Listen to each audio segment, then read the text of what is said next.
በስመ አብ ወወልድ ወመንፈስ ቅዱስ አሐዱ አምላክ አሜን። የተወደዳችሁ የልዑል እግዚአብሔር ቤተሰቦች የእናታችን የቅድስት ድንግል ማርያም የአስራት ቃል ኪዳን የበረከት ልጆች የጻድቃን የሰማዕታት ወዳጆች በወደደንና ባፈቀረን በልዑል እግዚአብሔር ፍጹም ሰላም እላችኋለሁ። እንደምን ዋላችሁ? እንደምን ለይሳ ደረሳችሁ? አሜን። እንደ ኃጢአታችንና እንደ በደላችን ብዛት ሳይሆን እንደ ምሕረትና እንደ ቸርነት ተመልክቶ እስከዚህ ሰዓት ያደረሰን የአባቶቻችን አምላክ ልዑል እግዚአብሔር ስሙ የተመሰገነ ይሁንልን። እርሱን ጠርተን እርሷን የማንተዋት ንጽሕተ ንጹሐን ቅድስተ ቅዱሳን ቅድስት እናታችን ድንግል ማርያም ዘላለማዊ ስሟ የተመሰገነ ይሁንልን።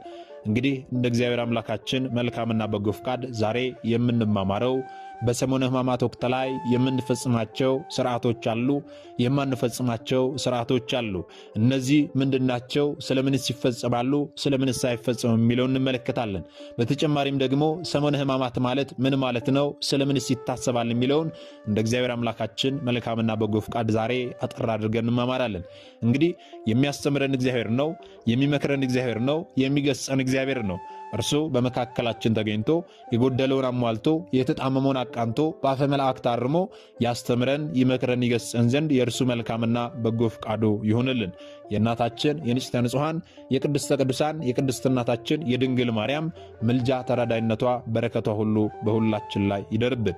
እንግዲህ ወደ ዛሬው ትምህርታችን ስንገባ ታዲያ ቅድስት ቤተ ክርስቲያናችን ከትንሣኤ በፊት ያለውን አንድ ሳምንት ሰሙነ ሕማማት ወይም ደግሞ የሕማማት ሳምንት በማለት ታስበዋለች፣ ትዘክረዋለች።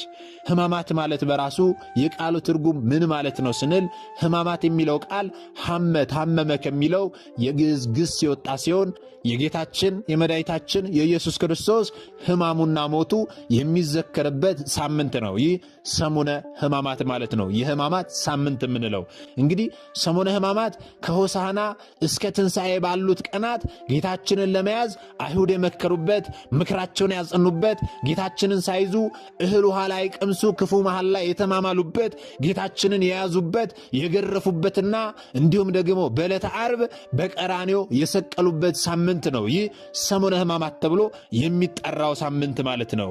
በዚህ በሰሙነ ሕማማት 3 ነገሮችን ነው የምናስበው። ያስተውሉ። የመጀመሪያው የምናስበው ምንድነው ስንል ጌታችን መድኃኒታችን ኢየሱስ ክርስቶስ ስለኔና ስለናንተ ብሎ የተቀበላቸውን ጽዋዕትወ መከራዎች ወይም ደግሞ እርሱ ላይ የደረሰበትን ሕማምና መከራ በዚህ ሳምንት እናስባለን። ሁለተኛው ደግሞ በዚህ በሰሙነ ሕማማት የምናስበው የዚያን የዓመተ ፍዳ የዓመተ ኩነኔ ዘመን እናስባለን ማለት ነው። ሰዎች ሁሉ ምንም አይነት ጽድቅ እንኳን ቢሰሩ ወደ ጨለማ ወይም ደግሞ ወደ ሲኦል የሚወርዱበትን ያንን ዘመን አዳም ከገነት ከተባረረበት እስከ ጌታችን በቤተልሔም እስከ ተወለደበት ዘመን ያለውን ያንን የዓመተ ፍዳ የዓመተ ኩነኔ ዘመን እናስባለን ማለት ነው በዚህ በሰሙነ ሕማማት። ሶስተኛው ደግሞ ምንድነው የምናስበው በዚህ በሰሙነ ሕማማት ስንል የራሳችንን ኃጢአት የራሳችንን በደል እያስበን ጌታችን ምሕረቱን እንዲሰጠን ይቅርታውን እንዲያድለን ማረን እያልን እንማጸንበታለን ማለት ነው። ሰሙነ ሕማማት የኦሪት ዘመን ምሳሌ ነው። የኦሪት ዘመን ስንል አዳም ከገነት ከተባረረበት እስከ ጌታችን በቤተልሔም እስከተወለደበት ዘመን ድረስ ያለው የሰው ልጅ የጽድቅ ሥራው ለመንግሥተ ሰማያት የማያበቃው የነበረበት የዛ ዘመን ማለት ነው። በዚህ በትንቢተ ኢሳይያስ ምዕራፍ 64 ቁጥር 6 ላይ ነቢዩ ኢሳይያስ ሲናገር ጽድቃችን የመርገም ጨርቅ ሆነ ይላል። አስተውሉ። የአዳም ዘር በሙሉ እስከ ዕለተ ዓርብ ድረስ ጌታችን በመስቀል ላይ ሆኖ እስካዳነን ድረስ በዲያብሎስ ባርነት ስር ነበርና ሰሙነ ሕማማትም የዘመነ ፍዳ የዓመተ ኩነኔ የዚያ የጨለማ ዘመን ምሳሌ ነው ማለት ነው። አስተውሉ። ታዲያ በዚህ ዓመተ ፍዳ ዓመተ ኩነኔን በምናስበት በዚህ በሰሙነ ሕማማት በዚህ የጌታችንን መከራ ስቃይ በምናስበት በዚህ በሰሙነ ሕማማት በዚህ የእኛን ኃጢአትና በደል በምናስበት በዚህ በሰሙነ ሕማማት የማንፈጽማቸው ሥርዓቶች አሉ፣ የምንፈጽማቸው ሥርዓቶች አሉ። የማንፈጽማቸው ሥርዓቶች የትኞቹ ናቸው ስንል ይህንን ዓመተ ፍዳ ዓመተ ኩነኔን በማሰብ በቤተ ክርስቲያናችን ሥርዓት መሠረት በሰሙነ ሕማማት ከጸሎተ ሐሙስ በስተቀር ቅዳሴ አይቀደስም። ቅዳሴ የለም። ለምን ካልን ደግሞ በዚያ በዓመተ ፍዳ በዓመተ ኩነኔ ዘመን ቅዳሴ የለም። ጌታችን ገና አልተወለደም።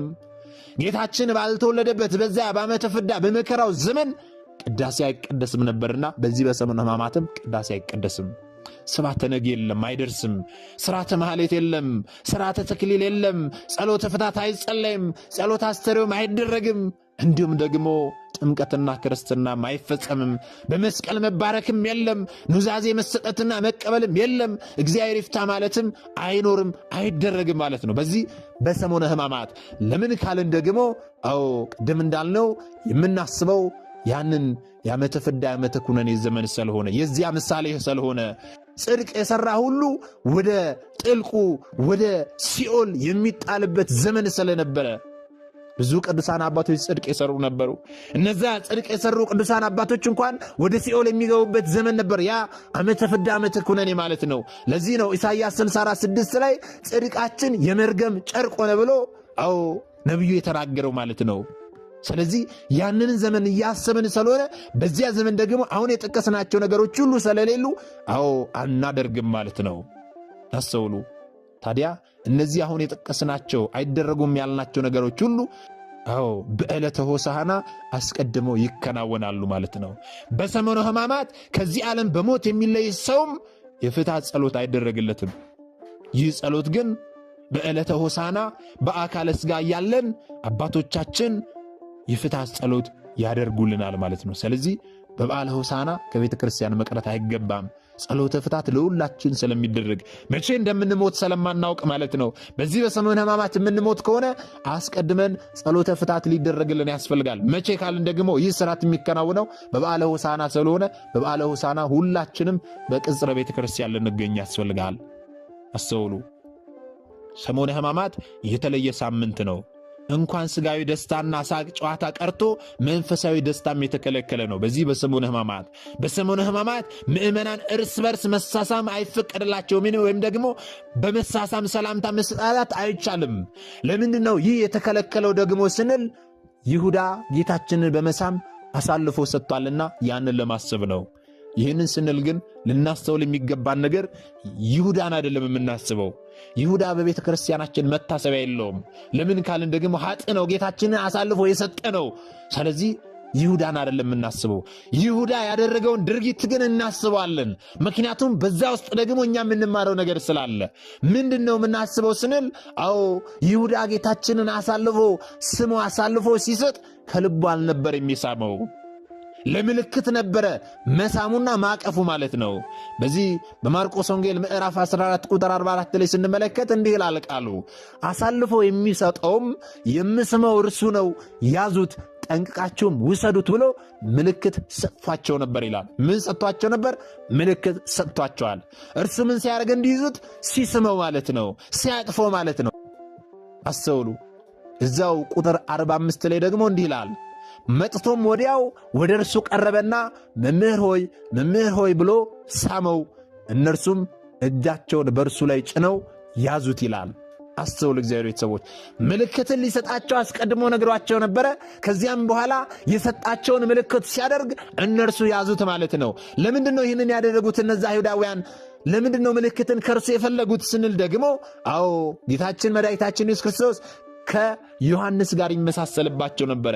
እንዲሁም ደግሞ በምሕታታዊ ኃይል ከኛ ቢሰወርስ ልንይዘው ባንችልስ ብለው ፈርተው ነበርና ይሁዳ በመካከላቸው ተገኝቶ ምልክት እንደሚሰጣቸው እርሱ አቅፎ ስሞ አሳልፎ እንደሚሰጣቸው በመካከላቸው ገብቶ ስለተስማማ፣ ለዚህም ደግሞ 30 ዲናር እንዲመዝኑለት ተስማምቶ ስለነበረ ይሁዳ ጌታችንን ስሞ አሳልፎ ሰጥቶታል። ያንን ሊያደርግላቸው ስለተስማማ ከእነርሱ ጋር በዕለተ ረቡዕ ምክራቸውን አጠናቀቁ። እንደዚሁም ደግሞ ሐሙስ ማታ ይህ ጌታችን ላይ ተከናወነ ማለት ነው። ይሁዳ ስሞ አሳልፎ ሰጥቶታል። ታዲያ እኛ በዚህ በሰሙነ ሕማማት መሳሳም እንዲሁ ሰላም መሰጣጣት እንችላለን። ጎንበስ ብለን እንዲንሽ መባባል እንችላለን። ነገር ግን ተቃቅፈን ተጨባብጠን ተሳስመን ሰላምታ መሰጣጣት የለባችሁም ብላ ቤተ ክርስቲያናችን ይህንን ስትከለክል አንድም ይሁዳ ጌታችን ላይ ያደረገውን ነገር እንድናስብ ነው፣ ድርጊቱን እንድናስብ ነው። አንድም ደግሞ ይህንን የምናደርግበት ምክንያት ይሁዳ ጌታችንን ስሞ አሳልፎ ሲሰጠው ያ የሳመው ወይም ደግሞ ያቀፈው ሰላምታ የሰጠው ለጌታችን የሰጠው ሰላምታ ከልቡ እንዳልሆነ ሁሉ ዛሬም እኛ የምንሰጣጣው ሰላምታ እውነተኛ ነው ወይ ከልባችን ነው ወይ የሚለውን ሁላችንም ቆም ብለን እንድናስተውል ነው። ምክንያቱም ልክ እንደ ይሁዳ አይነት ሰላምታ እንዳይሆን ሰላምታችን ተቃቅፈን ተጨባብጠን ተሳስመን ዞር ብለን እርሱን ለማጥፋት ዞር ብለን እርሱን ሌላ ነገር ለማድረግ ምናስብ ከሆነ ሰላምታችን ከይሁዳ የተለየ ሰላምታ አይደለም። ስለዚህ እውነት ሰላምታችን ያ የምንወደው ያ የምናቅፈው ያ የምንሰማው ሰላምታ የምንሰጠውን ሰው ከልባችን ነው ወይ ወደነው ነው ወይንስ ደግሞ ከአንገት በላይ ልባችን ሌላ ነገር እያሰበ ነው በአንደበታችን ሰላምታ የምንሰጠው የትኛው ነው የሚለውን ሁላችንም ቆም ብለን እንድናስብ ቤተክርስቲያናችን በዚህ በሰሙነ ሕማማት ሰላምታ መሰጣጣት እንደማይቻል ታስተምረናለች ማለት ነው። ሰላምታ እንሰጣጣለን፣ ነገር ግን ተቃቅፈን ተሳስመን ሰላም አንባባልን። እዚህ ጋር ግን ልናስተውል የሚገባው አንዳንድ ሰዎች ሩቅ ሀገር የነበሩ በዚህ በሰሙነ ሕማማት ወደኛ ሲመጡና ተነፋፍቀው ስለነበረ ሲጨባበጡ ሲሳሳሙ ትዝ ሲላቸው ሰሙነ ሕማማት ሲሆን ደግሞ ዞር በልኝ ከዚህ አሳሳትከኝ ብለው የሚናገሩ ሰዎች አሉ። ያ ሰው ሳያውቅ ሊሆን ይችላል። እኛ የተረዳነው ያወቅነውን ነገር ደግሞ ልናሳውቅ ይገባል እንጂ ልክ እንደ ትልቅ ኃጢአት የሚቆጠር ነገር አይደለም። ይህ መሳሳማችን ማለት ነው። ይህንንም ደግሞ ከግንዛቤ ውስጥ ልናስገባ ያስፈልጋል ማለት ነው። ስለዚህ ቅድስት ቤተክርስቲያናችን መሳሳምን የከለከለችው ለይሁዳ መታሰቢያ ልታደርግ ሳይሆን ይሁዳ ጌታችን በመሳብ አሳልፈው መስጠቱን እንድናስብ ነው፣ ድርጊቱን እንድናስብ ነው። ያንን አስበን ደግሞ ወደ ራሳችን ሕይወት መለስ ብለን እኛስ እያደረግን ያለነው ምንድን ነው የሚለውን እንድናስብ ነው። አስተውሉ። ይህንን ልናውቅ ያስፈልጋል። ሌላው በዚህ በሰሙነ ሕማማት መጽሐፍተ ኦሪት፣ መጽሐፍተ ነቢያት፣ የዳዊት መዝሙር እንዲሁም ደግሞ ሌሎችም ይነበባሉ። በዚህ ልዩ በሆነ ሳምንት ላይ ካህናትና ምዕመናን በነግህ ወይም ደግሞ በጠዋት በሰልስት ወይም ደግሞ በ3 ሰዓት በቀትር ወይም ደግሞ በ6 ሰዓት በተሰዓት ወይም ደግሞ በ9 ሰዓት በሰርክ ወይም ደግሞ በማታ በሰርክ ሰዓት ወደ ቅድስት ቤተክርስቲያን በመጓዝ ስለ ጌታችን ኢየሱስ ክርስቶስ ሕማማተ መስቀል የሚያዘክረውን ምዕራፍ ከቅዱሳት መጻሕፍት በማንበብና በመጸለይ የጌታችን መድኃኒታችን ኢየሱስ ክርስቶስን ሕማምና ሞቱን ያዘክራሉ፣ ያስባሉ ማለት ነው። በዚህ በትንቢተ ኢሳይያስ ምዕራፍ 53 ቁጥር 4 እስከ 7 የተመዘገበልን እንዲህ ይላል። እርሱ ግን ስለ መተላለፋችን ቆሰለ፣ ስለ በደላችንም ደቀቀ፣ የደህንነታችንም ተግሳጽ በእርሱ ላይ ነበረ፣ በእርሱ ቁስል እኛ ተፈወስን ተብሎ የተነገረው ቃል ተፈጽሞ ጌታችን ለድህነተ ዓለም ሲል በአጭር ቁመት በጠባብ ደረት ተወስኖ የተቀበለው ጽዋዕትወ መከራ የሚዘከርበት ሳምንት ነው። ይህ ሰሙነ ሕማማት ማለት ነው።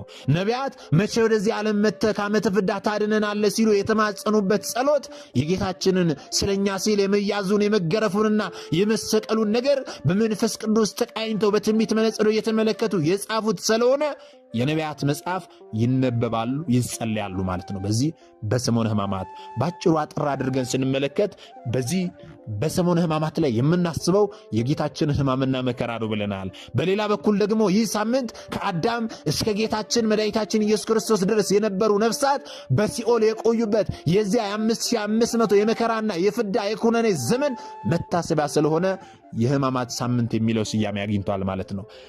እዚህ ጋር ልናውቅ የሚገባው ነገር ሰሙነ ሕማማት ከመቼ እስከ መቼ ያለው ነው የሚለው ልናውቅ ያስፈልጋል።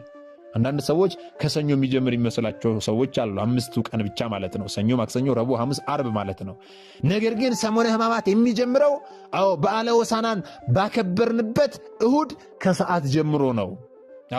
ያ 5500 ዘመን ጌታችን ለአዳም ቃል ሲገባለት ከ5 ቀን ተኩል በኋላ ከልጅ ልጅ ተወልጄ አድንሃለሁ የሚል ቃል ኪዳን ገብቶለት ነበር እግዚአብሔር አምላካችን ለአዳም ማለት ነው።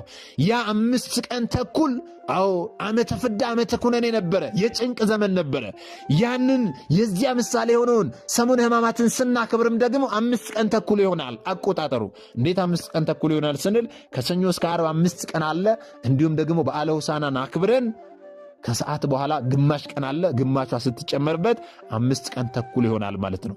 ያ 5 ቀን ተኩል የዚያ ከአዳም እስከ ጌታችን ድረስ የነበሩ ነፍሳት በሲኦል የቆዩበት የዚያ 5500 የመከራና የፍዳ ዘመን መታሰቢያ ነው ማለት ነው። ይህን ልናውቅ ያስፈልጋል። ስለዚህ በዓለ ሆሳዕና ካከበርንበት ከሰዓት ጀምሮ ሰሙነ ሕማማት ጀምሯል ማለት ነው። ለምንድነው ይህ የሆነው ካልን ደግሞ እነዛ ጸሐፍት ፈሪሳውያን ጌታችን መድኃኒታችን ኢየሱስ ክርስቶስ በበዓለ ሆሳዕና እየተመሰገነ በክብር ወደ ኢየሩሳሌም ሲገባ እንዴት ገባ ብለው እነዚህ የሚጮሁትንም ጭምር አስቁማቸው ብለውት ነበረ። ምክንያቱም እርሱ እየተመሰገነ ሲገባ ከተማዋ አስተጋብታ ነበረ፣ በምስጋና በእልልታ ድምፅ ማለት ነው። እነዚያ ጸሐፍት ፈሪሳውያን ታዲያ ለምንድን ነው የምታስጮህብን? ዝም አስብላቸው ሲሉት እነዚህ ሰዎች ባያመሰግኑኝ ሕፃናት ያመሰግኑኛል፣ ሕፃናት ባያመሰግኑኝ እነዚህ የቢታና ድንጋይ አፍ አውጥተው ያመሰግኑኛል ብሎ ሲላቸው ሕፃናት ጡት የሚጠቡ ሕፃናት የ40 የ80 ቀን ሕፃናት አፍ አውጥተው ሆሳዕና በአርያም እያሉ ጌታችንን አመስግነውታል። ይህም ብቻ ሳይሆን ደግሞ የቢታንያ ድንጋይ አፍ አውጥቶ ሆሳዕና በአርያም እያሉ በጌታ ስም የሚመጣ የተባረከ ነው እያሉ ጌታችንን አመስግነውታል። ስለዚህ ይህ በመሆኑ ደግሞ እነዛ ጸሐፍት ፈሪሳውያን ተበሳጩ፣ ተናደዱ። ጌታችን ላይ ዛቱበት፣ ሰደውበት። ወገኖቼ ስድብም እንደዚሁም ደግሞ ማጉረምረምም ሕማም ነው። ጌታችን ላይ ያጉረመረሙበት፣ ጌታችንን ሰደቡት። ስብሰባ ሊሰበሰቡ ሰኞ በአንዱ ሊቀ ካህን ግቢ ሊሰበሰቡ ስብሰባም ጠሩበት። መቼ ካልን ደግሞ እየተመሰገነ ወደ ኢየሩሳሌም በገባበት ከሰዓት ማለት ነው። ስለዚህ ያ ሕማም ነው። ጌታችን ላይ ሊመክሩ ስብሰባ የጠሩበት ነው። እሁድ ከሰዓት ማለት ነው።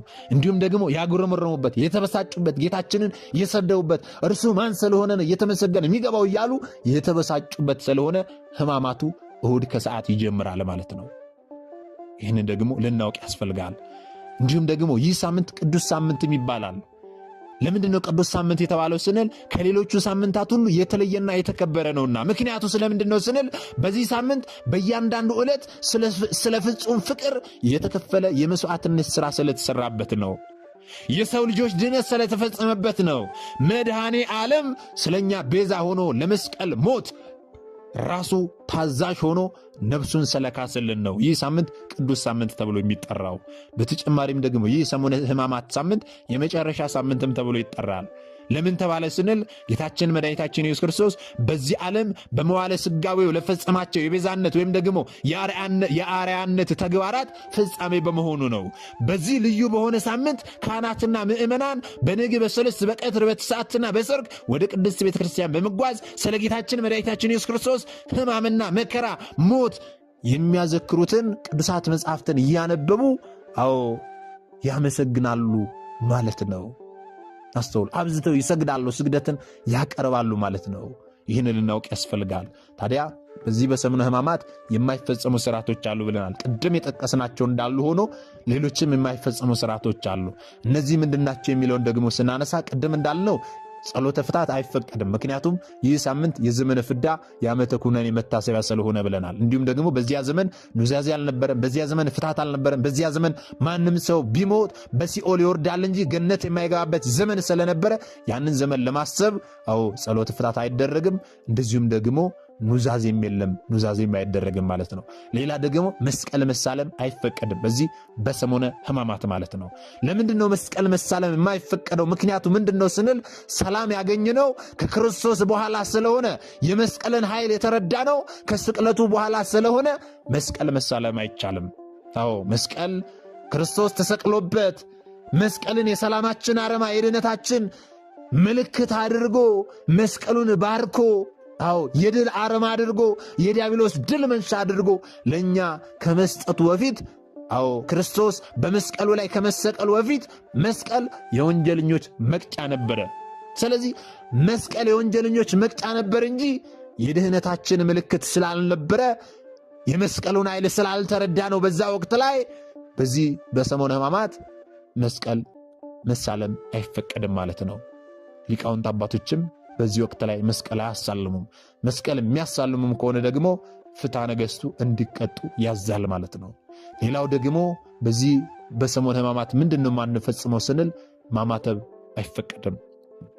ማማተብ ስንል ግን ልናስተውል የሚገባው በስመ አብ ወወልድ ወመንፈስ ቅዱስ አሐዱ አምላክ የምንለውን ቃል ልንጠራ እንችላለን። ነገር ግን በእጃችን በትምህርተ መስቀል አምሳያ አድርገን ከግንባራችን ወደ ደረታችን፣ ከደረታችን ወደ ግራ፣ ከግራ ወደ ቀኝ የምናደርገውን በትምህርተ መስቀል የምናመሳቀለውን ማማተብ አናማትብም ማለት ነው። ለምን ካልን ደግሞ ፍቅረ መስቀሉን ያወቅነው በስቅለት ነውና። ይህ የምናስብበት በዚች ሰሞነ ሕማማት ደግሞ የዓመተ ፍዳ የዓመተ ኩነኔ ዘመን የምናስብበት ስለሆነና ጌታችንም ገና ያልተሰቀለበት ወቅት ስለሆነ አዎ ፍቅረ መስቀሉን የምናውቅበት ወቅት ስላልሆነ ፍቅረ መስቀሉን ያወቅነው በስቅለት ስለሆነ በዚህ ሰሞን አናማትብም ማለት ነው። ይህን ልናስተውል ያስፈልጋል ወገኖቼ። ስናማትብ እኮ እያልን ያለነው ከሰማያት ሰማያት ወረድክ፣ አዎ ወደ ደረታችን ስናወርድ፣ ወደ ግራ ስናደርግ ደግሞ ከሰማያት ሰማያት ወረድክ፣ አዎ ከግራ ቁመት ወይም ደግሞ ከሲኦል ወደ ቀኝ ቁመት ወይም ደግሞ ወደ ገነት አገባህን እያልን ነው ስናማትብ። ያንን ደግሞ በዚህ ዓመተ ፍዳ ዓመተ ኩነኔ በምናስብበት በሰሙነ ሕማማት አናደርግም፣ አናከናውንም ማለት ነው። አስተውል እግዚአብሔር ቤተሰቦች። አንዳንድ ሰዎች ማማተብ ይቻላል ይላሉ። ማማተብ የሚቻል ከሆነ እኛ ሁላችንም የምናስተውለው ነገር ነው። ሁላችንም ባለንበት አጥቢያ ሁሉ አብነት የምናደርጋቸው አባቶቻችንን ነው። ሊቃውንት አባቶቻችንን፣ ካህናትን ነው። ካህናት አባቶቻችንን ጠይቁ። ጠጋ ብላችሁ ማማተብ ይቻላል አይቻልም ብላችሁ ጠይቁ። እነርሱም ጭምር ወደ ቤተ ክርስቲያን ሲገቡ አማትበው ነው ወይንስ ደግሞ ዝም ብለው ነው የሚገቡት የሚሉን ተመልከቱ። እናንተ ማለት ነው አባቶቻችን ሲገቡ እኛ እየሰማን ያደግነው፣ እየተማርን ያደግነው፣ እያደረግነውም ያደግነው ማማተብ በሰሙነ ሕማማት እንደማይፈቀድ ነው። አሁንም ጭምር እኛ ባለንበት አካባቢም ደግሞ እኛ ባለንባት ቅድስት ቤተ ክርስቲያን ሊቃውንት አባቶቻችን የሚያስተምሩን ማማተብ በዚህ ሳምንት እንደማይፈቀድ ነው። እነርሱም ጭምር አያማትቡም። ለምን ካለን ደግሞ አሁን የጠቀስነው ምክንያት የምናስበው የዚያ የዓመተ ፍዳ የዓመተ ኩነኔ ዘመን ነው ብለናል። በዚያ ዘመን ደግሞ ነገረ መስቀሉ ገና አልታወቀም። በዚያ ዘመን መስቀል የወንጀለኞች መቅጫ ነውና ማለት ነው። ስለዚህ ይህን ልናውቅ ያስፈልጋል። ሌላው ደግሞ በዚህ በሰሙነ ሕማማት የማይፈቀደው የማይፈጸመው ነገር ምንድን ነው ስንል የቅዱሳት መላእክት፣ የቅዱሳን ጻድቃን፣ የቅዱሳን ሰማዕታት እንደዚሁም ደግሞ የሌሎችም ቅዱሳን መልካ መልክ አይጸለይም። ምክንያቱ ስለምንድን ነው ስንል በሕማማት ሳምንት በመስቀሉ የተገለጸልን ድንቅ ፍቅር የምናሰላስልበት፣ ለእኛ የተከፈልን ዋጋ የምናስብበት ወቅት የምናስብበት ሳምንት ነው እንጂ አዎ ቅዱሳን መላእክትን፣ ቅዱሳን ጻድቃንን፣ ቅዱሳን ሰማዕታትን በመልካ መልክ የምናመሰግንበት ወቅት ስላልሆነ እነዚህን አንጸልይም ማለት ነው።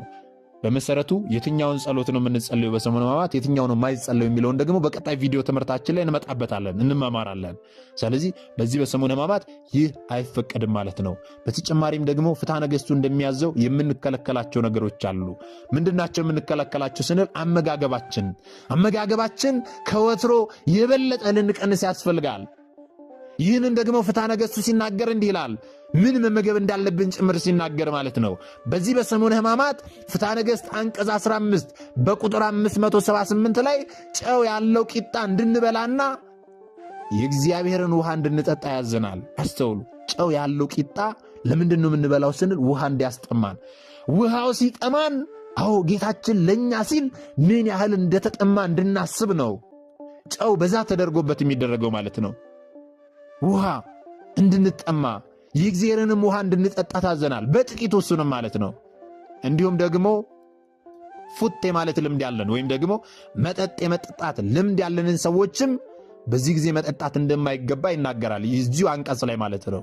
በእኒህ ቀኖች ከወይን ከሥጋ ተለዩ በማለት በጸሎት እንድንመሰጥ እንጂ መጠጥ እንዳንጨልጥ ይህ የቤተ ክርስቲያናችን ትልቁ የሥርዓት መጽሐፍ ፍትሐ ነገሥት ያዘናል ማለት ነው።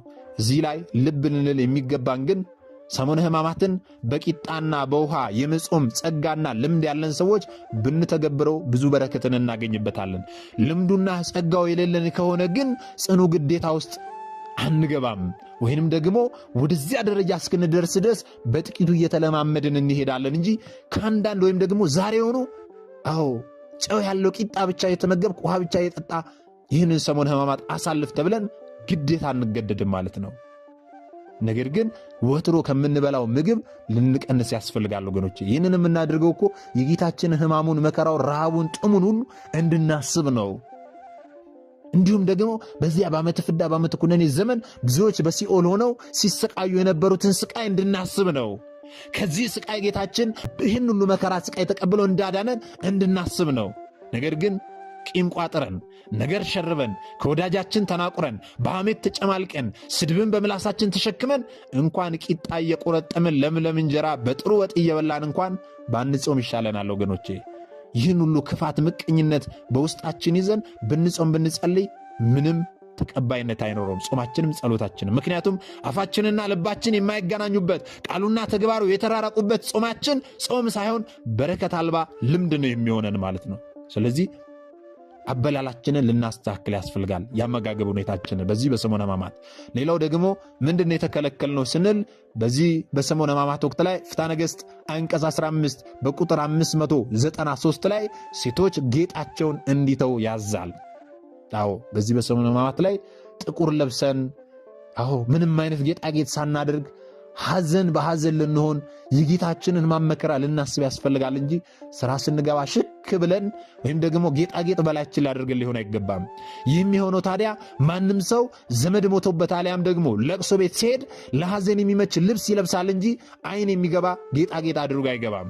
ልክ እንደዛ ሁሉ ይህ ሰሙነ ሕማማት የጌታችንን ስቅለትና ሞት እያሰብን የምናዝንበት እንጂ የምንጋጌጥበት ስላልሆነ ሴቶች ጌጣቸውን አውልቀው ከመጋጌጥ እንዲከለከሉ ፍትሐ ነገሥቱ አዞናል ማለት ነው። እንዲሁም ደግሞ በዚህ በሰሙነ ሕማማት ሌላ የተከለከልነው ባልና ሚስት ሩካቤ ሥጋ እንዳይፈጽሙ ነው። ይህንን ደግሞ ፍትሐ ነገሥት በሚገባ አስቀምጦልናል ማለት ነው። አንዳንድ ባለትዳሮች በዚህ በሰሙነ ሕማማት ላይ በፍቶት ይፈተናሉ። በሰሙነ ሕማማት የፍቶት ጾር እጅጉን የሚያስቸግራቸውን ባለትዳሮች አሉ። ነገር ግን በሰሙነ ሕማማት የእኛን የሥጋ ደስታ ሳይሆን የጌታን ሕማምና ስቃይ፣ እንግልት፣ ግርፋት፣ ስቅለት እንዲሁም ደግሞ ሞት የምናስብበት ስለሆነ ሩካቤ ሥጋ ፈጽሞ ክልክል ነው ማለት ነው። ፈጽሞ ክልክል ነው። ይህንንም ደግሞ ፍትሐ ነገሥት አንቀጽ 24 ቁጥር 923 ላይ እንዲህ ይላል፣ በከበረች በሰሙነ ሕማማት ይህችን ኃጢአት ለሚሰራት ወዮለት ይላል። ናስተውሉ። ስለዚህ እዚህ ፍትሐ ነገሥት አንቀጽ 24 ቁጥር 923 ላይ በዚህ በሰሙነ ሕማማት ሩካቤ ሥጋ መፈጸም እንደሌለብን ይከለክላል ማለት ነው። በሰሙነ ሕማማት ሩካቤ ሥጋ መፈጸም ከኃጢአትም በላይ ትልቅ ኃጢአት ነው። በትዳር ላይ ሩካቤ ሥጋ ኃጢአት ባይሆንም እንኳን በእንዲህ ያለ በተከለከሉ ቀኖች ግን መፈጸም ኃጢአት ነው ወገኖቼ። የትኛውንም ያህል በሰሙነ ሕማማት በፍቶት ብንፈተን ሥጋችንን በጾም በጸሎት እየቀጠቀጥን እያደከምን ከሩካቤ ሥጋ ልንቆጠብ ይገባል እንጂ ይህንን ልንፈጽም አይገባም ማለት ነው። ታዲያ የማንፈጽማቸውን ስርዓቶች ከተመለከትን ደግሞ በዚህ በሰሙነ ሕማማት የምንፈጽማቸው ስርዓቶች ምንድናቸው የሚለው ልናውቅ ያስፈልጋል። በዚህ በሰሙነ ሕማማት ቅድም እንዳልነው በስመ አብ ወወልድ ወመንፈስ ቅዱስ ማለት እንችላለን። ለምንድን ነው ይህንን የምንለው ካልን ደግሞ ሥላሴ ቅድመ ዓለም የነበረ ድኅረ ዓለም ያለ ወደፊትም የሚኖር አልፋና ኦሜጋ ስለሆነ የአጋዕዝተ ዓለም የቅድስት ሥላሴን ስም እንጠራለን ማለት ነው። ይህንን ደግሞ ልናውቅ ያስፈልጋል። ምናልባት በስመ አብ ወወልድ ወመንፈስ ቅዱስ አይባልም ብለው የሚናገሩ ሰዎችም ስላሉ በቤተ ክርስቲያን ውስጥ ገብተን ካዳመጥን ግብረ ሕማማቱ እንዲሁም ደግሞ ተአምሩም እንዲሁም ደግሞ ሃይማኖተ አበውም በስመ አብ ወወልድ ወመንፈስ ቅዱስ ብለው ነው የሚጀምረው። ስለዚህ በስመ አብ ወወልድ ወመንፈስ ቅዱስ ማለት እንችላለን። እንዲሁም ደግሞ በዚህ በሰሙነ ሕማማት ምንድን ነው የምናደርገው ስንል በዚህ ሳምንት እስከ ማታ ድረስ ነው መጾም ያለብን። በዓለም ላይ ያለን የላመ የጣመ የለመድን እየከበደን እንጂ በጨው የተነከረ ቂጣ እንደ አባቶቻችን መመገብ በነበረብን ነበረ። ነገር ግን ያንን እንኳን ማድረግ ቢያቅተን እስከ ማታ ድረስ ልንጾም ይገባል ማለት ነው በዚህ በሰሙነ ሕማማት። አስተውሉ። ሌላው ደግሞ አብዝተን እየሰገድን ስለኛ የተሰቀለውን ስለኛ የተቀበለውን መከራ እያሰብን ከንባ ጋር የምንጸልይበት ወቅት ነው ይህ ወቅት ማለት ነው። የራሳችንን ኃጢአትም ጭምር ወገኖቼ ዛሬ እኔና እናንተ ስንበድል በኃጢአት ላይ ኃጢአትን ስንደርብ ጌታችንን ደግመን ደጋግመን እንሰቅለዋለን። ቅዱስ ሥጋውን ክቡር ደሙን ስንቀበል ጌታችንን እናስደስተዋለን። ዞር ብለን ኃጢአት ስንሰራ ደግሞ ጌታችንን ደግመን ደጋግመን እንሰቅለዋለን። ስለዚህ ኃጢአታችንን በደላችንን ሁሉ እግዚአብሔር አምላካችን ይቅር እንዲለን ደግመን ደጋግመን ኃጢአታችንን እያስብን እንጸልያለን ማለት ነው። አብዝተን እናነባለን። መከራውን እያሰብን ከንባ ጋር እንጸልያለን በዚህ በሰሙነ ሕማማት። ሌላው ደግሞ በዚህ በሰሙነ ሕማማት አሰጋገዳችን እንዴት ነው መሆን ያለበት? የትኛውን የአሰጋገድ አይነት ነው መስገድ ያለብን የሚለው ልናውቅ ያስፈልጋል። እንግዲህ ስለ ስግደት ብዙ ጊዜ በዚህ መንፈሳዊ ቻናል ተማምረናል። ወደኋላ መለስ ብላችሁ መማማር ትችላላችሁ። ነገር ግን በዚህ በሰሙነ ሕማማት የትኛውን የአሰጋገድ አይነት ነው የምንሰግደው ስንል 3 አይነት የአሰጋገድ አይነት አለ። አድንኖ፣ አስተብርኮና ሰጊድ የምንለው ያሰጋገድ አይነት አለ።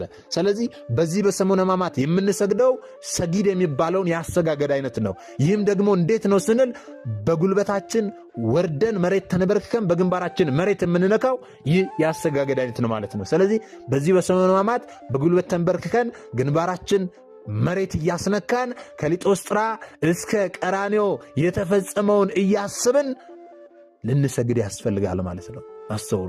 ላባችን ጠብ እስከሚል ድረስ በጉልበታችን መሬት እየነካን እየወደቅን በግንባራችን መሬት እየነካን እየወደቅን እየተነሳን ጌታችን ያንን እርጥብ መስቀል ተሸክሞ ያንን ተራራ እንደወጣ እንደወረደ እንደወደቀ እንደተነሳ እያሰብን ኃጢአታችን በደላችንንም እያሰብን ጌታችንን ማረን ይቅር በለን እያልን ደግመን ደጋግመን ልንሰግድ ያስፈልጋል በዚህ በሰሙነ ሕማማት ማለት ነው። አስተውሉ። ታዲያ በዚህ በሰሙነ ሕማማት ጸሎታችን ሙሉ የሚሆነው ጾማችንም ውጤት የሚያገኘው ድካማችንም ውጤት የሚያገኘው ፍሬ የሚያፈራው በምጽዋት ሲታጀብ ነው። ከሁሉም ነገር ሁሉ በላይ በጎ ምግባር መስጠት ይበልጣልና ማለት ነው። ስለዚህ በዚህ በሰሙነ ሕማማት ላይ ጾማችን፣ ጸሎታችን፣ ስግደታችን ሁሉ ፍሬ እንዲያፈራ በምጽዋት ልናጅበው ያስፈልጋል። ለተራቡ ማብላት፣ ለተጠሙ ማጠጣት፣ ለታረዙ ማልበስ። እኛ ቁርሳችንም ምሳችንም አንበላም፣ ጾም ነው። ነገር ግን ያንን የማንበለውን ያስቀመጥነውን ነገር ለተራቡ ለተጠሙ ወንድሞቻችን ልንሰጥ ያስፈልጋል እንጂ ቁርሳችንን ምሳችንን አንድ ላይ ራት ልንበላው አይገባም ወገኖች። ስለዚህ የተራቡ ወንድሞቻችን ልናስብ ያስፈልጋል በዚህ በሰሙነ ሕማማት ማለት ነው። አንድ የረሳነው ነገር እንጨምር። ብዙ ሰዎች ምናልባት በከተማው ላይደረግ ይችል ይሆናል፣ ላንመለከት እንችል ይሆናል። ነገር ግን ወደ ገጠሪቱ የሀገራችን ክፍል ስትሄዱ በዚህ በሰሙነ ሕማማት ብዙዎች ጫማቸውን አውልቀው በባዶ እግራቸው ሲጓዙ እንመለከታለን። ይህስ ደግሞ ስለምንድን ነው? ለምንድን ነው በባዶ እግራቸው የሚሄዱት ብለው የሚጠይቁ ሰዎች አሉ። በባዶ እግር የሚኬድበት ምክንያት ምንድን ነው ስንል ጌታችን መድኃኒታችን ኢየሱስ ክርስቶስ ያንን እርጥብ መስቀል ተሸክሞ ያንን ተራራ ሲወጣ ያንን ዳገት ሲወርድ እንቅፋት እየመታው ሲወድቅ ሲነሳ እንደነበረ ሁሉ ዛሬም እኛ በባዶ እግራችን ስንሄድ እንቅፋት ሲመታን እሾህ ሲወጋን ከሕመሙ ለመካፈል ነው። ጌታችን ለእኛ የከፈለልን ዋጋ በጥቂቱም ቢሆን ለመካፈል ነው። ሕማማቱን ለማሰብ ነው በባዶ እግራቸው የሚሄዱት። ስለዚህ በባዶ እግራችን ልንሄድ ያስፈልጋል። በባዶ እግራችን በከተማ ግን በባዶ እግራችን መሄድ ሲያቅተን በባዶ እግራቸው የሚሄዱትን እህት ወንድሞቻችን የምንነቅፍ ሰዎች አለን።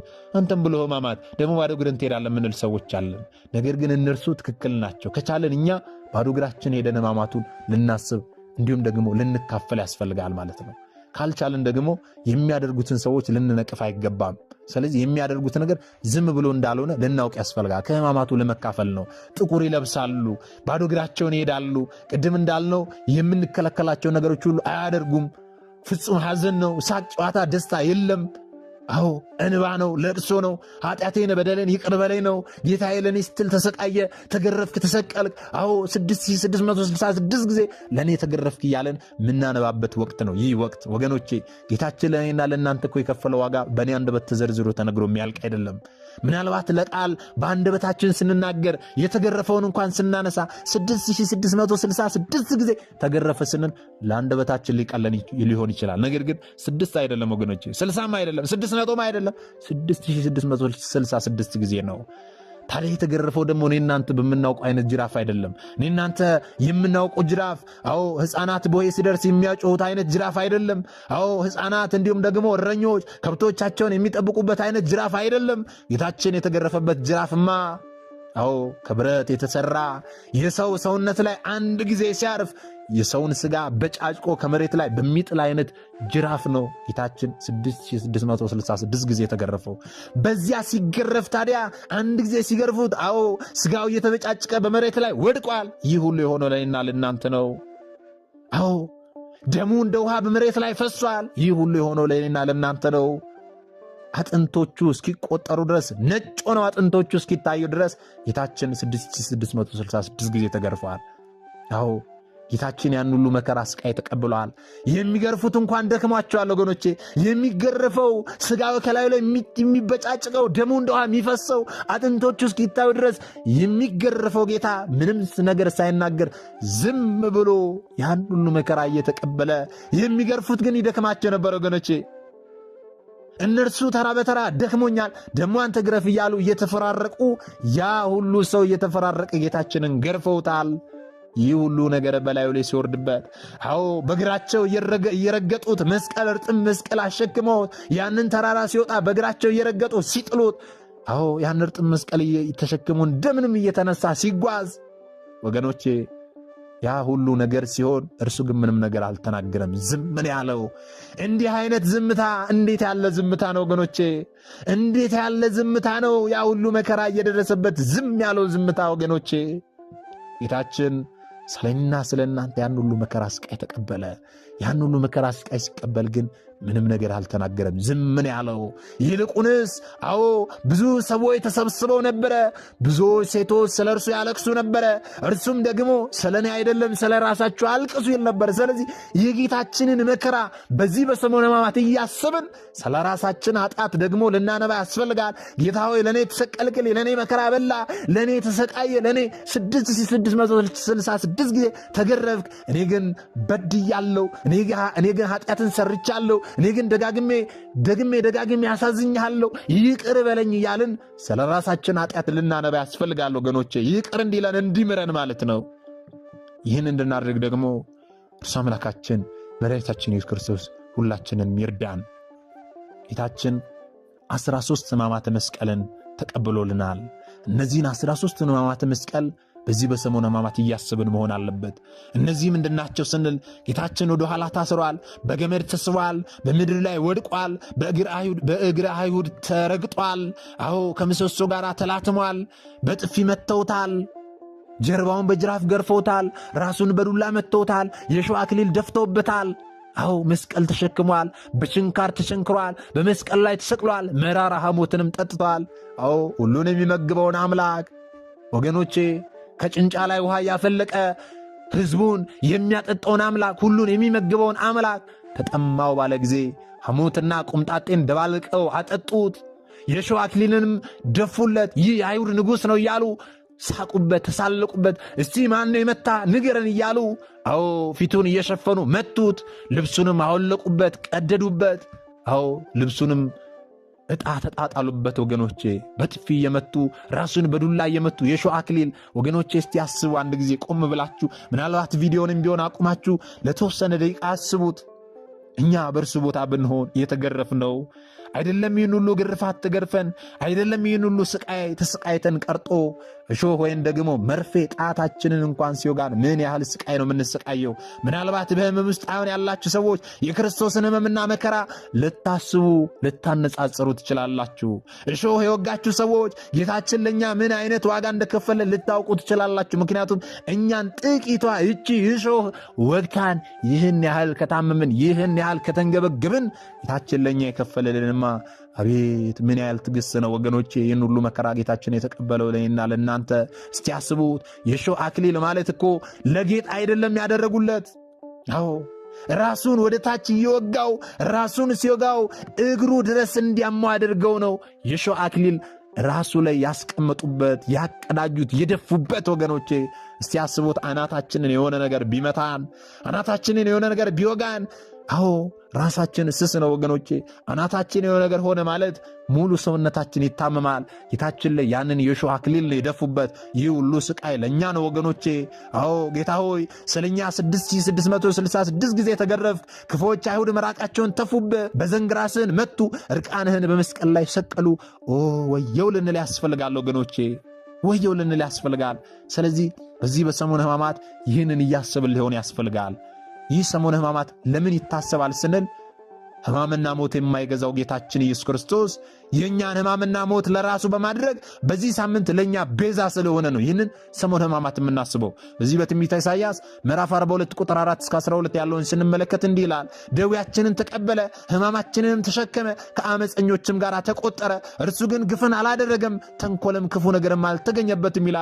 አዎ ስለዚህ ምእመናን ክርስቶስ የተቀበለው የእኛን ሕማምና መከራ መሆኑን ልናውቅ ያስፈልጋል። ይህንን አውቀን ልናዘክር ያስፈልጋል። በሰሞነ ሕማማት ማንኛውም የሥጋ ሥራ መታቀብ ያስፈልጋል። በዋዛ ፈዛዛ ባለመነጋገር በሐዘን ልናከብረው ያስፈልጋል። ታዲያ ይህንን ስናደርግ ኃጢአታችንን እያሰብን ምናነባ ምናለቅስ ከሆነ ብድራትን የማያስቀረው አምላካችን መተላለፋችንንና በደላችንን በመደምሰስ የመንግሥቱ ወራሽ ያደርገናል። ስለዚህ ይህንን እያሰብን የጌታችንን መከራውን ስቃዩን እያሰብን ያንን 5500 ዘመን ዓመተ ፍዳ ዓመተ ኩነኔ ዘመንን እያሰብን የራሳችንን ኃጢአታችንን በደላችንን እያሰብን ጌታችንን ልንማጸነው ያስፈልጋል። ወገኖቼ ይህን እንድናደርግ ደግሞ እርሱ አምላካችን ይርዳን። ታዲያ ይህንን ያወቅነውን የተማርነውን ደግሞ ላላወቁ እህት ወንድሞቻችን ልናሳውቅ ልናስተምር ያስፈልጋል። ምክንያቱም እኛ የተማርነውን አስተምረን ቢሆን እኛ ያወቅነውን አሳውቀን ቢሆን ኖሮ ማንም ሀብቶልና ስመ ክርስትና ሰጥታ ማኅተብ በአንገቱ ላይ ካሰረችበት ከቅድስት ቤተ ክርስቲያን ወጥቶ ወደ ሌሎች የሃይማኖት ተቋማት ባልሄደ ባልገባ ነበር። ነገር ግን እኔና እናንተ የተማርነውን ስለማናስተምር ያወቅነውን ስለማናሳውቅ ብዙ እህቶቻችንና ወንድሞቻችን ካለማወቅ የተነሳ እየሳቱን ያሉትና የሳቱትን ለመመለስ ያሉትን ለማጽናት አሁን ላይ የተማርነውን ወደፊትም የምንማረው ይችን ጥቂቷን ያወቅናትን ነገር ባገኘነው አጋጣሚ ሁሉ ልናሳውቅ ልናስተምር ያስፈልጋል። ምክንያቱም ብዙ ሰዎች በዘልማድ ስለሚንቀሳቀሱ ማለት ነው። ሰው ቅዳሴ ስላስቀደሰ ያስቀድሳሉ፣ ግን ለምን እንደሚያስቀድሱ አያውቁም። ሰው ነጠላ ስላደረገ ያደርጋሉ፣ ግን ነጠላው የምን ምሳሌ እንደሆነ ለምን እንደሚያደርጉ አያውቁም። ማኅተብ በአንገታቸው ላይ አለ፣ ግን ለምን ማኅተቡን እንዳደረጉ አያውቁም። በዘልማድ ስለሚንቀሳቀሱ። ስለዚህ በዘልማድ መመላለሳችንን ትተን ያወቅናትን እያሳወቀን በእውቀት ልንመላለስ ያስፈልጋል ማለት ነው። ይህን እንድናደርግ ደግሞ እርሱ አምላካችን ይርዳን። ዛሬ የሚፈጸሙና የማይፈጸሙ ስርዓቶችንና ስለ ሕማማት ከተማማርን በቀጣይ ትምህርታችን ላይ ደግሞ በዚህ በሰሞነ ሕማማት የምናከናውናቸው ስርዓቶች አሉ። በዚያ ስርዓቶች ውስጥ ደግሞ የምንሰማቸው ባዕድ ቃላቶች አሉ። እነዛ ባዕድ ቃላቶች ትርጓሜያቸው ምንድን ነው የሚለው እንመለከታለን። ምክንያቱም ስናከናውናቸው ምንድን ነው የሚል ጥያቄ በአይምሯችን እንዳይመጣ። ሌላው ደግሞ በዚህ በሰሞነ ሕማማት የምንጸልያቸው ጸሎቶች አሉ፣ የማንጸልያቸው ጸሎቶች አሉ። እነርሱስ ደግሞ ምንድን ናቸው የሚለውን በቀጣይ ትምህርታችን ላይ እንመማራለን። ከዛም በተጨማሪ ደግሞ በሕማማት ሰኞ የመጀመሪያው ቀን ጌታችን መድኃኒታችን ኢየሱስ ክርስቶስ ምን አደረገልን? ጸሐፍት ፈሪሳውያን ምን አደረጉ? በሕማማት ማክሰኞ ጌታችን ምን አደረገልን? ጸሐፍት ፈሪሳውያን ምን አደረጉ? እንዲሁም ደግሞ ረቡዕ፣ ሐሙስ፣ ዓርብ እነርሱ ምን አደረጉ? ጌታችን ስለኛ ምን አደረገልን የሚለውንም ደግሞ በቀጣይ ዕለቷን እየጠበቅን እንማማራለንና እንዲህ አይነት አስተምሮች እንዲደርሷችሁ ደግሞ ታዲያ ሰብስክራይብ አድርጋችሁ ደወል ምልክቱን መጫን ይኖርባችኋል። ምክንያቱም ይህ ቴክኖሎጂ ያመጣው ስርዓት ነው፣ እኔ ያልኩት አይደለም። ይህንን ካደረጋችሁ ዕለት ዕለት ከዚህ የሚለቁ አስተምሮች ወደ እናንተ ይደርሳሉ። ይህንን ካላደረጋችሁ ደግሞ ዛሬ እንደ አጋጣሚ ይህንን አስተምሮ ሰምታችሁ ሊሆን ይችላል፣ በቀጣይ ከዚህ የሚለቁ አስተምሮች ወደ እናንተ አይደርሱ ማለት ነው። ስለዚህ ወደ እናንተ እንዲደርሱ ከፈለጋችሁ ሰብስክራይብ አድርጋችሁ የደወል ምልክቱን መጫን ይኖርባችኋል ማለት ነው። እግዚአብሔር አምላካችን እስካሁኑ ሰዓት ጠብቆ ያስተማረን የመከረን የገሰጸን የአባቶቻችን አምላክ ልዑል እግዚአብሔር ስሙ የተመሰገነ ይሁንልን። የሰማነውን በዝነ ልቦናችን ያሳድርብን። ሰሚዎች ብቻ ሳንሆን ደግሞ በሰማነው ቃል 30 60 100 ያማረ ፍሬ አፍርተን ዛሬ ስሙ ቀዳሾች ነገ ደግሞ የመንግስቱ ወራሾች ያድርገን ዘንድ እርሱ መልካምና በጎ ፈቃዱ ይሁንልን።